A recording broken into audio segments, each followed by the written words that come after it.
여러분, 탄산음료 한 캔, 달콤한 커피 한 잔. 이제는 맛보다 세금이 먼저 떠오를 수도 있는 시대가 오고 있습니다. 최근 정치권에서 이른바 설탕세, 정확히 말하면 설탕을 과도하게 사용하는 제품에 부담금을 부과하자는 논의가 다시 수면 위로 올라왔습니다.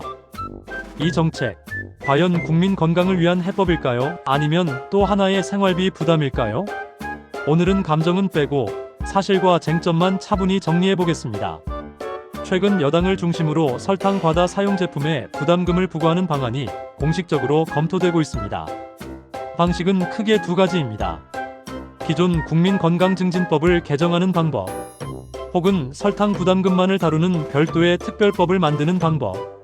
이를 위해 국회에서는 설탕 과다 사용 부담금 도입을 주제로 한 토론회가 예정되어 있고, 학계와 정책 전문가들의 의견을 수렴하는 절차도 진행 중입니다. 대통령 역시 SNS를 통해 담배처럼 설탕 사용을 줄이고 그 재원을 공공의료 강화에 활용하는 건 어떨까요? 라는 질문을 던지며 국민 의견을 공개적으로 묻는 상황입니다. 아직 결정된 것은 없습니다. 하지만 정책 논의 단계에서 실제 입법 가능성 단계로 넘어온 것은 분명해 보입니다. 설탕세는 공식 명칭이 있는 세금은 아닙니다. 일반적으로는 설탕이 많이 들어간 음료나 가공식품에 추가 부담금을 부과하는 제도를 말합니다. 담배세, 주류세처럼 건강에 부정적인 영향을 줄 수 있는 소비를 줄이기 위한 목적에서 도입됩니다. 이런 세금은 흔히 비만세, 건강부담금, 혹은 죄악세라는 분류로 불리기도 합니다. 핵심 목표는 세 가지입니다. 1. 가격 인상을 통해 소비를 줄이고, 2. 기업이 설탕 함량을 낮춘 제품을 만들도록 유도하고, 3. 거친 재원을 다시 공공보건 영역에 사용하는 것. 이 제도는 새로운 실험이 아닙니다.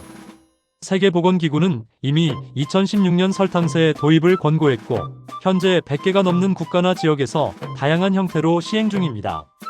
대표적인 사례를 보면 영국은 음료의 당 함량에 따라 세금을 차등 부과했고, 그 결과 다수의 음료 제조사가 설탕 함량을 자발적으로 낮췄습니다. 멕시코는 설탕 음료에 정액 세금을 부과한 이후 탄산음료 소비가 눈에 띄게 감소했습니다. 미국 일부 도시에서는 저소득층의 설탕 음료 소비가 줄어드는 변화도 관찰됐습니다. 즉, 아무 효과가 없었다고 단정하기는 어려운 사례들이 존재합니다. 그렇다면 한국은 왜 지금인가? 국내에서도 설탕 섭취에 대한 우려는 꾸준히 제기되어 왔습니다.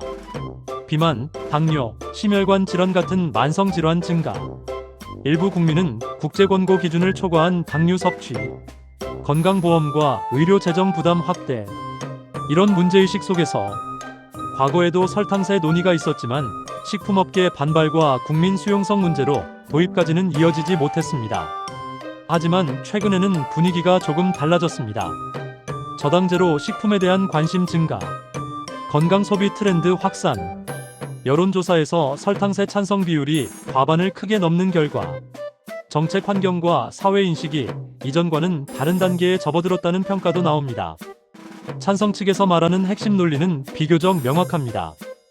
국민 건강 증진. 가격이 오르면 소비가 줄어들 가능성이 커집니다. 기업의 제품 개선 유도. 실제로 해외에서는 설탕을 줄인 제품이 늘어났습니다. 공공 재원 확보. 거친 부담금을 공공의료, 예방 중심 건강 정책에 재투자할 수 있습니다. 즉, 벌주기보다는 행동 변화를 유도하는 정책 도구라는 주장입니다. 하지만 반대 의견도 무시할 수 없습니다. 생활비 부담 증가 결국 가격 인상은 소비자가 체감합니다. 역진성 문제 소득이 낮을수록 가격 인상의 부담이 더 크게 느껴질 수 있습니다. 대체 소비 가능성 음료 대신 다른 당류 식품으로 이동할 경우 건강 개선 효과가 제한적일 수 있다는 지적도 있습니다.